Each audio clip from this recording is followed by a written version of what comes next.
샬롬 로중 읽어주는 제입니다. 오늘은 9월 5일 목요일 로중입니다. 주님의 소유인 이 백성에게 복을 내려 주십시오. 영원토록 그들의 목자가 되시어 그들을 보살펴 주십시오. 시편 28편 9절. 예수께서 무리를 보시고 그들을 불쌍히 여기셨다. 그들은 마치 목자 없는 양과 같이 고생에 지쳐서 기운이 빠져 있었기 때문이다. 마태복음 9장 36절. 주님의 자비 안에서 자유로운 하루 보내세요. 샬롬 하올람. 모세오경에서 예루살렘은 굉장히 특별한 위치에 있습니다. 오직 거기에서만 예배해라 라고 하는 정말 많은 구절들이 있거든요. 근데 이스라엘 백성들은 역사 속에서 그 예루살렘이 완전히 망하는 걸 봐야만 했습니다. 그 이후에 세계 각지로 흩어져 있던 유대인들은 자기들의 신앙적 정체성을 지키기 위해서 회당이라는 걸 중심으로 신앙생활을 했어요. 그러니까 회당에서는 안식일을 지켰고 율법을 가르쳤고, 그러니까 아직 완벽한 형태의 성경은 아니었겠지만 오경이나 선지자들의 글 혹은 지혜서 이런 것들을 바탕으로 후학들을 양성했겠죠. 그래서 회당이 이전의 예루살렘 성전과 같은 기능을 하게 된 겁니다. 그러니까 예루살렘 성전이 큰 집이라고 한다면 회당들은 그 성전의 권위를 부여받아서 각 지역에서 하나님의 백성으로 살기 위해 예배하고 말씀을 배우는 그런 곳이었겠죠. 그러니까 회당장은 유대교 안에서 굉장히 높은 지위를 갖고 있습니다. 지금도 전 세계의 유대인들이 흩어져 살고 있는데요. 미국에만 여러 개의 회당이 있어요. 그 중에 큰 회당장은요, 신분이 굉장히 높습니다. 그러니까 우리 교단 총회장 같은 급의 그런 지위를 갖고 있는 거죠. 근데 오늘 우리가 함께 읽은 가르침의 본문 바로 앞절, 그러니까 마태복음서 9장 35절을 보면요, 예수님이 모든 도시와 마을을 두루 다니시면서 유대 사람의 여러 회당에서 가르쳤다는 대목이 나와요. 그곳에서 하나님 나라의 복음을 선포하고 또 아픈 사람들, 질병에 시달리고 있는 사람들을 고쳐줬다고 마태가 보도하고 있습니다. 그리고 나서 가르침의 본문이 펼쳐져요. 예수께서 무리를 보시고 그들을 불쌍히 여기셨다. 그들은 마치 목자 없는 양과 같이 고생에 지쳐서 기운이 빠져 있었기 때문이다. 아니, 멀쩡하게 회당들이 있는데, 여러 회당들이 있는데 왜 백성들이 기운이 빠져 있고 목자 없는 양 같을까? 그 회당의 기능을 전혀 못했다는 거죠. 그저 종교 의례를 집행하고 율법에 따라 죄인 아닌 사람 나누는 일만 하니까 민중들은 회당을 통해 위로를 못 받는 겁니다. 회당이 영적인 견인을 하지 못한 거예요. 저는 1세기 유대의 회당을 예수님이 이렇게 평가하신 대목을 보고요, 오늘날 우리들의 교회를 생각해 봅니다. 교회는 신자들의 어머니로 고백되어 왔습니다. 굉장히 오랜 시간 동안. 근데 우리들의 교회가, 이 땅에 있는 한국 교회가 그 어머니의 역할을 하고 있을까 하는 생각을 해보면 왠지 좀 씁쓸합니다. 아마 예수님이 오늘날 이 땅에 오시면 수많은 민중들을 보고, 특히 기독교인들을 보고 슬퍼하시지 않을까 싶어요.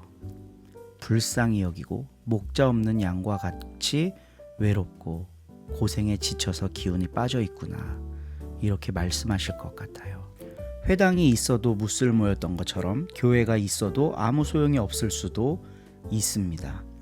제가 신학교에서 선교학을 배울 때요, 선교학의 큰 명제 중에 하나가 선교란 무엇인가, 교회가 없는 곳에 교회를 세우는 것이다. 그 말에 엄청 감동받고, 그치, 교회를 세워야지, 그게 선교지 라고 생각했던 때가 있어요. 근데 십자가 꼽고 건물 짓고 교회가 세워졌다고 해서 그 땅이 복음으로 충만해지는 건 아닙니다. 우리가 믿는 바 복음으로 충만해지기 위해 우리는 예수님의 본을 따라야 합니다.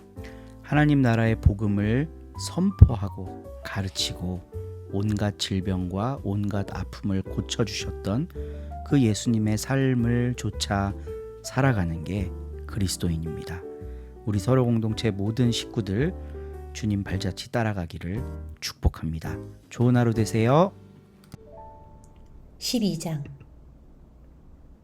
이렇게 많은 증인들이 구름처럼 우리를 둘러싸고 있으니 우리도 온갖 무거운 짐과 우리를 얽어매는 죄를 벗어버리고 우리가 달려야 할 길을 꾸준히 달려갑시다. 그리고 우리의 믿음의 근원이시며 완성자이신 예수만을 바라봅시다.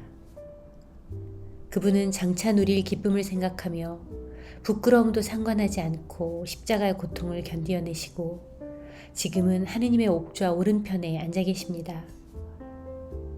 죄인들에게서 이렇듯 심한 미움을 받으시고도 참아내신 그분을 생각해 보시오. 그러면 여러분은 지치거나 낙심하는 일이 없을 것입니다. 여러분은 죄와 맞서 싸우면서 아직까지 피를 흘린 일은 없습니다. 하느님께서 마치 자녀들에게 하시듯이 여러분에게 격려하신 말씀을 잊었습니까? 아들아, 너는 주님의 견책을 가볍게 여기지 말며 꾸짖으실 때에 낙심하지도 마라. 주님께서는 사랑하시는 자를 견책하시고 아들로 여기시는 자에게 매를 드신다.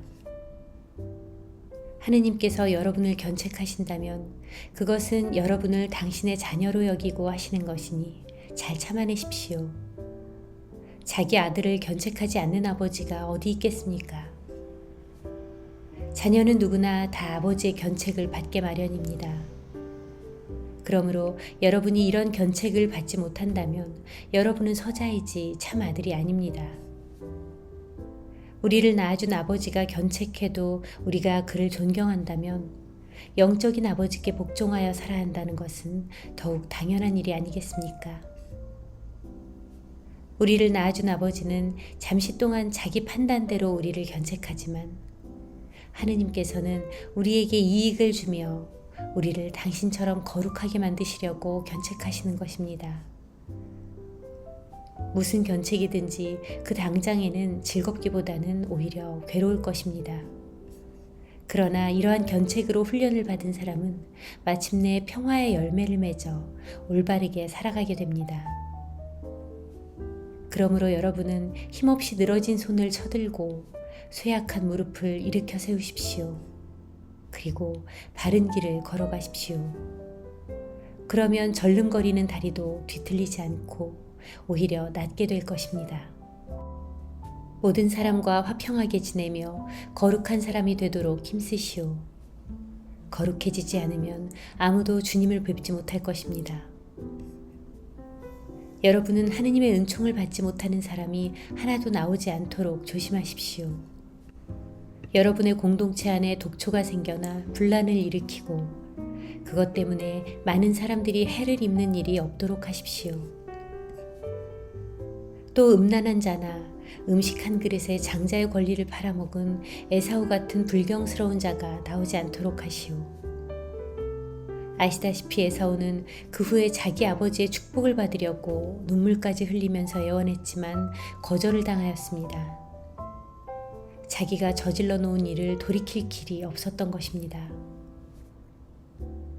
여러분이 와 있는 곳은 옛날 이스라엘 사람들이 갔던 그 시나이 산은 아닙니다.